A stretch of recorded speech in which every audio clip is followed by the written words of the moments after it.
everybody, I'm back again. On my last video, I promised I would let you know how I made these tab top curtains. I didn't have a pattern.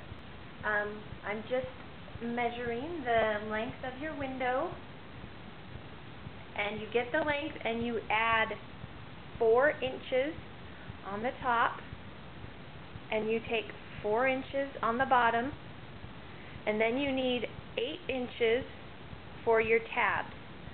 So you add your length of your window plus 4 plus 4 plus 8, and that's how many inches of material you need. Depending on if it's 60 inches wide, you'll buy a little less, and if it's 45 inches wide, then you'll be buying a little more. The first step you do is you measure it all and you cut it out, and you take this is going to be our top. The way I did it, I took the top and I folded it over just enough for a small seam, and then you iron it all the way down. Then you take that ironed seam and you fold it over. That's about, I would say, 1.5 inches to 2 inches, depending on how big you want this top part to be.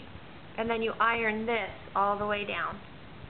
Before you sew it, though, you're going to make your seam on this side. So you will be folding it over about 3/8 of an inch, ironing it, fold it over again, iron it, and then sew it against this seam all the way down against the edge right here. And then after that's been sewed, you can take your ironed edge that you already did and you can sew that down all the way down. Oh, excuse me, before you sew that all the way down, you're going to do this on the other side first of your curtain, and then you can sew the top down. We won't sew the bottom until the very last. After you have your top sewed all down nicely, you're going to turn it over to the right side, and that's where you're going to, so you're going to have a line of stitching right here. You're going to cut out your tabs from the 8 inches that I told you to add onto the material. You're going to cut it out about 8 inches long, and then it's about 5 inches wide. And what I did was I sewed down this right here. It's a 1/4 of an inch seam right here, all the way down. So I just pivoted my stitching right there and sewed it down. And then you're going to turn it inside out. Once it's turned inside out, you're going to fold this in and under like this. Can't do it with one hand, sorry. And then you're going to make, it's just barely folded under, like a 1/4 of an inch. And then you're going to make tiny little stitches on the very edge with like a basting stitch. So then you have a nice all enclosed box. Then you're going to take that to your curtain. You're going to fold it over, and you're going to put it exactly matching onto where your stitches are. And you're going to sew a box. You pivot your stitch right there, pivot, pivot, pivot.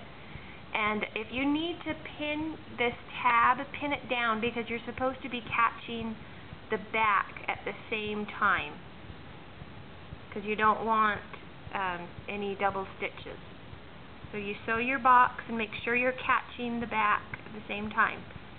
What you're going to do with these tabs, you have to place them first before you start sewing them. You only need one about, I would say, every 8 inches.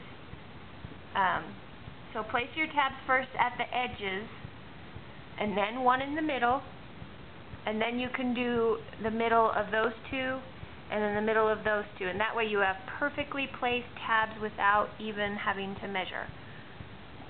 Okay, once you're all done sewing the tabs on, you're going to want to hang it up on your window. That's the only way I found to get a perfect fit, because every curtain rod hangs them differently. So you hang it up on your window, and then you mark with a pin where you want the finished length to be. So I wanted this to come just below the edge of my windowsill.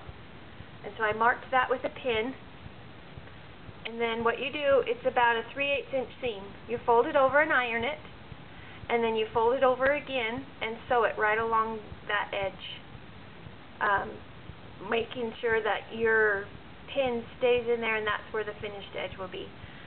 And then if you want tie backs, I did it with just a bow, but you put a nail in here, you tie a knot around the nail. Oh, I got a bug in my curtain. And then you make sure that the knot comes out quite a ways so that you can see your pleats. I pleated it up at the top where the tabs are so that it falls perfectly in pleats. And that's how you make your tab top country curtain. Thanks everybody for watching. Be sure to watch my other videos. Thanks. Bye.